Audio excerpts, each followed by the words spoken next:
This week's exploration, we're going to be looking at the injustice in American life, the disconnect between the statement all men are created equal and the reality that many people have lived with over the centuries.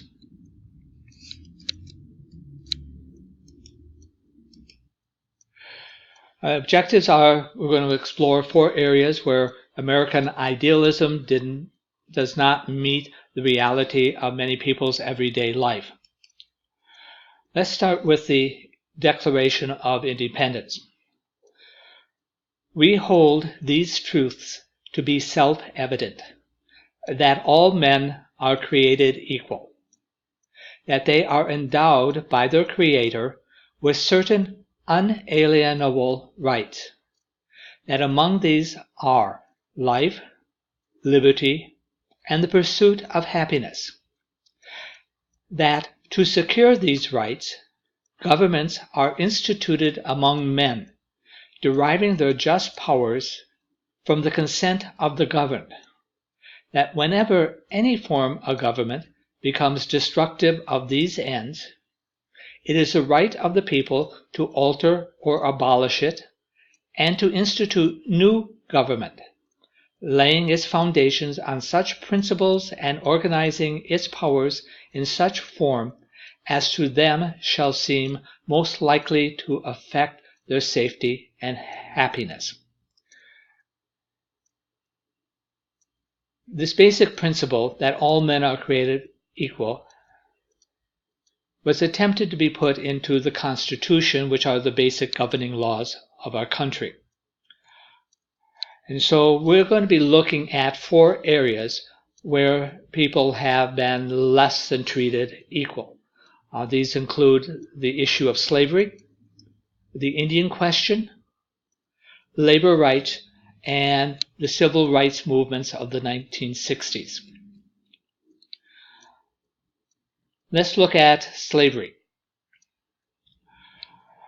The first slaves were brought to the continental America in 1619.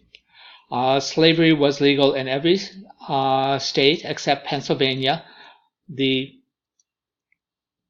Quakers who founded Pennsylvania were adamantly opposed to any form of slavery.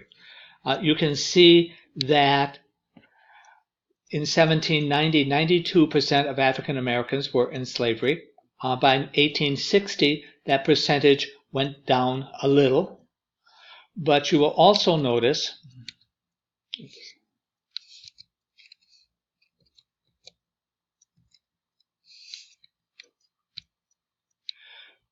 that the number of slaves in the country rose dramatically from less than a century, from 600 and almost 700,000 to almost 4 million. This was not the intention of the founding fathers. They did understand the inherent hypocrisy of slavery, if all men are created equal. So part of the original documentation to set up the country, they reached a compromise with the southern states that the importation of slavery would stop in 20 years, with the expectation that since no new slaves were coming into the country, the number of slaves in the country would decrease. As you saw from the previous slide, that did not happen. The South was also given a perk to allow for stopping the importation of slavery by giving a 3/5 rule, meaning that when it came to population, a slave counted 3/5 of a person. So that went into the calculation for seats in the House of Representatives. In 1863, Abraham Lincoln produced the Emancipation Proclamation, which freed slaves. However, it was very limited. It only freed slaves in the Confederate States. It was hoped that those slaves offered freedom would help support the Northern cause. Once the war ended, the 13th Amendment was quickly passed, which ended slavery throughout the country. The 14th Amendment offered equal protection, meaning that because of who you are, you could not be treated differently under the law. And the 15th Amendment gave every male the right to vote. If we think of slavery in the South, you must think of it as slaves as a commodity, just as cattle were considered a commodity. The South was hugely dependent upon farming, tobacco, rice, indigo, which is a blue dye originally used in blue jeans, cotton, and sugar. Slave auctions were done. Contracts were written. This is for a young man. His age is not stated, but probably around 12 or 13, for sale. The value of a slave went up over the beginning of the 1800s, from about $300 to about $800. That's about $45,000 today. So each slave was a huge investment. Also, each slave was a huge part of your net worth, because they were disposable income. You could always sell your slaves. And of course, cotton farming was done here in Florida, in the southern part, in the Belglade area. We still do some cotton farming, sugar farming there as well. How was slavery justified? If they thought that it was inappropriate as part of all men are created equal, how could you justify it? And there were three main ways that it was done. The first one was the economic. If a slave is considered property, then property has no rights, and you can do with your property as you please, much as you can buy and sell a dog. And the slaves were absolutely necessary for the economic stability and the social order of the South. So to eliminate slavery would have destroyed much of the plantation and the ruling class of the South. To back up the economic, which many people did not want to say, oh, we're doing it for economic reasons, was the religious religion, and going to the Bible to justify slavery. Slavery is very commonly mentioned in both the Old and New Testament. St. Paul returned a slave to his master, told him to behave. There was also a convoluted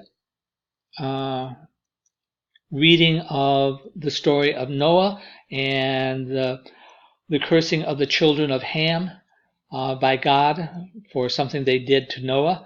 And the children of Ham were thought to be African Americans, and so since God cursed them in the Bible, their being as slaves was just a continuation of that curse. For others, they tried to come up with a more humanitarian reason for slavery, that slavery was kinder than working for a salary, because there was no stability in that. You had to work longer hours. There was no guarantee of wages. You could be fired. Any number of things. Slaves would not be fired.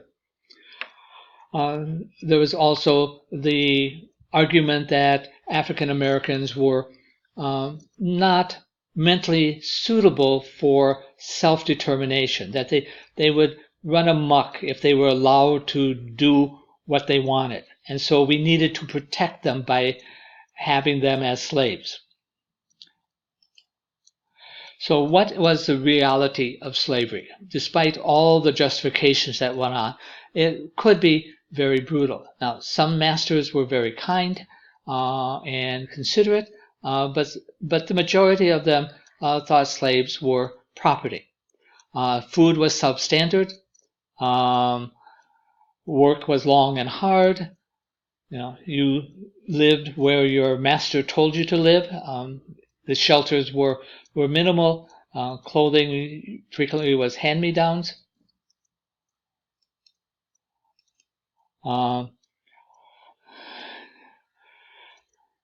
Picking cotton was grueling, hot work, long hours from sunrise to sunset, and many times after the sunset.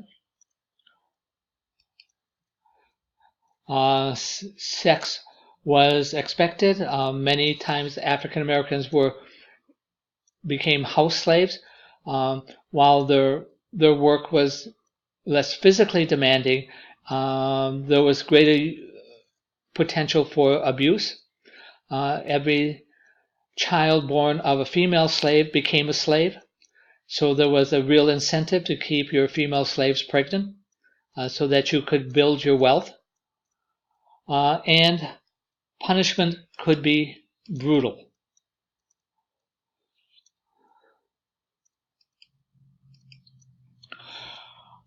Now, slaves did try to rebel. None of them were particularly successful, even though the numbers were on the African American side. One of the first rebellions was the Steno Rebellion of 1741, the German Coast Uprising of 1811, and then the one that really scared the Southern white establishment was Nat Turner's Rebellion of 1831. It only lasted 2 days.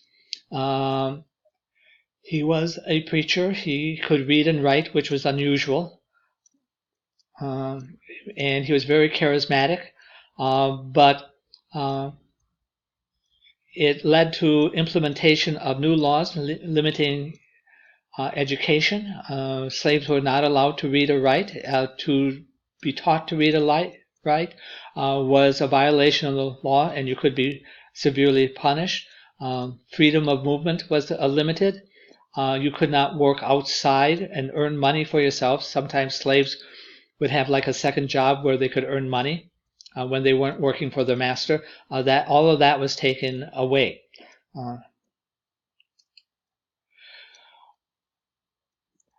Besides the terrible treatment of the African American slaves, the Native Americans were not treated any better. And some have claimed that the treatment of the Native Americans during the 19th century amounted to genocide. So when Europeans first started colonizing North America, they found it already occupied. And they quickly decided that the Native Americans were illiterate, they weren't Christians, which heaven forbid that someone would not be Christian, and they were a primitive people. They did not have the same material level as people in Europe. At first, there was some uneasy coexistence, but as Europeans desired more land and more of the natural resources that they found in America, it created naturally tensions and war. If you look at the population of Native Americans during the 1800s, it declined by 80 to 90%. In 1800, probably around 600,000. 1890 down to a little over 200,000. There were a lot of causes for the population decline. Warfare, broken treaties, which the Native Americans fought against, harassment, bigotry, diseases. They had few immunities to many of the Western diseases like smallpox.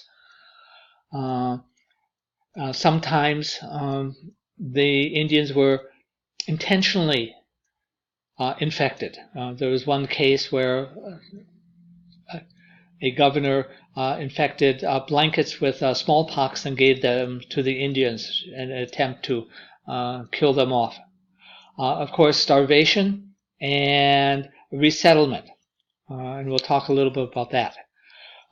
With the loss of their land, much of the way of life of Native Americans was abruptly lost.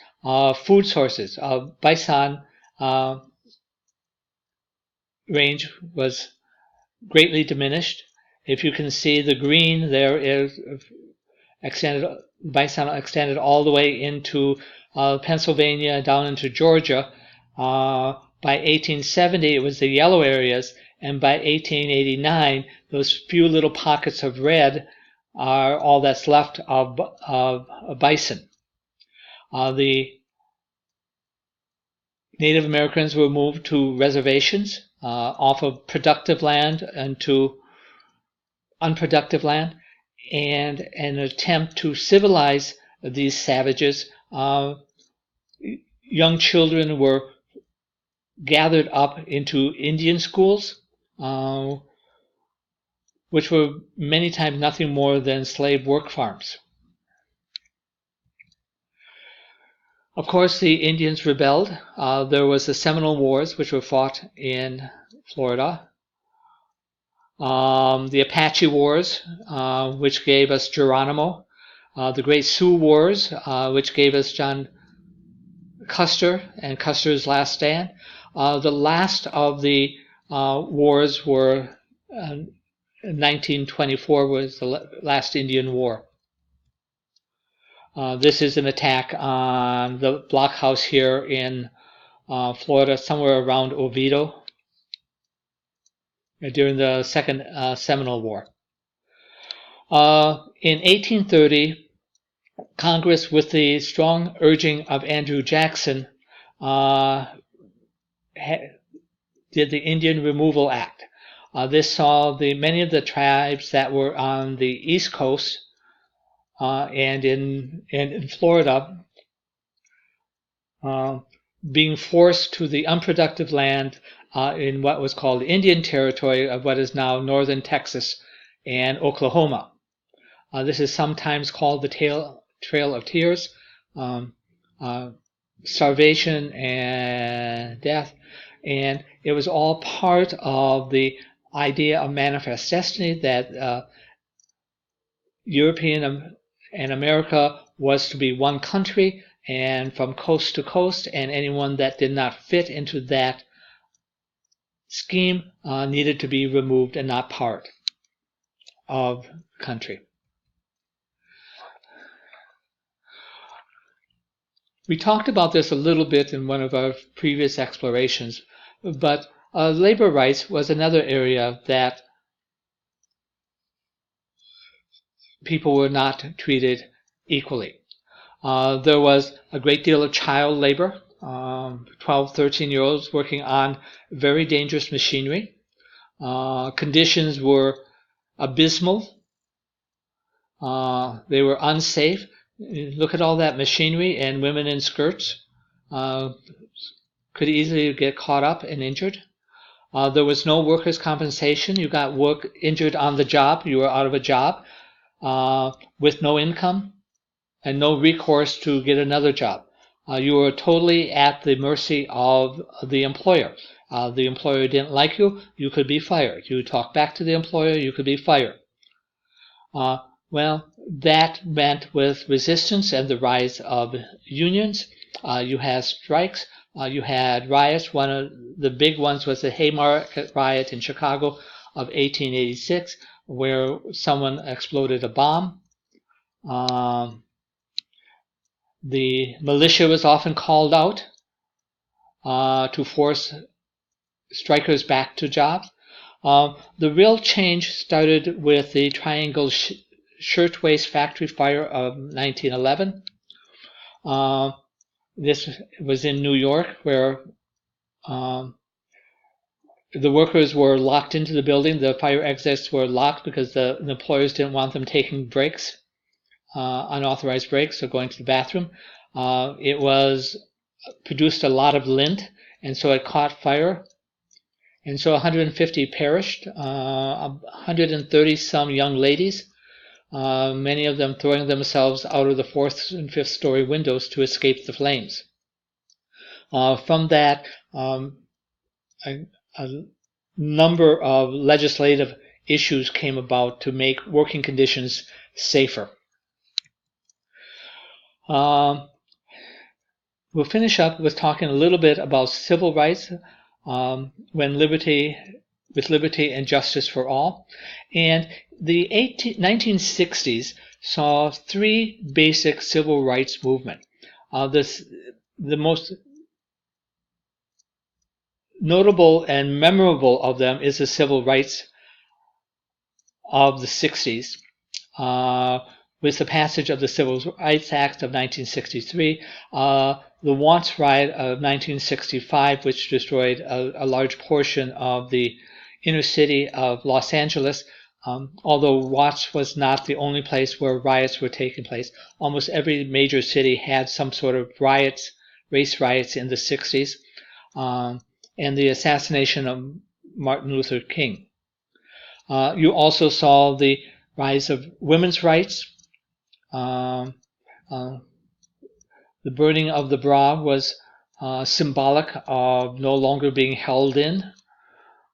Equal jobs, equal pay, and we saw a great deal of advancement in equal employment, particularly in the schools. It's become evident where women were given, young girls were given equal access to sports and sciences.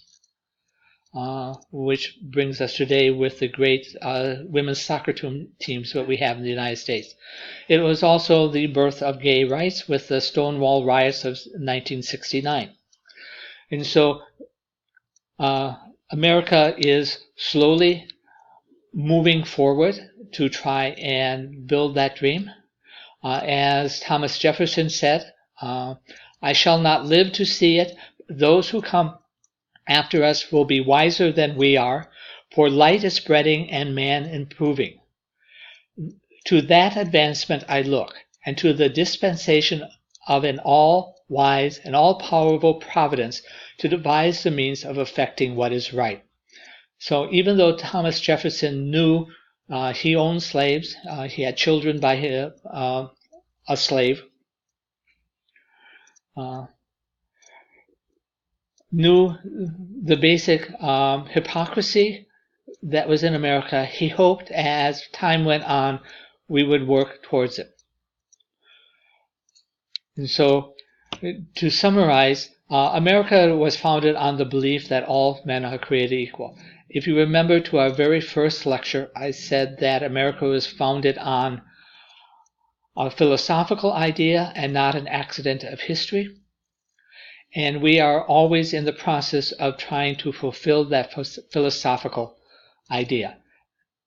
This has not always been a reality. We take steps forward, we take steps backwards. But if we fight hard enough for all men that are created equal, we can advance to meet that dream that all men are created equal. So this belief is a constant work in progress. And here are some sources for you. Thank you.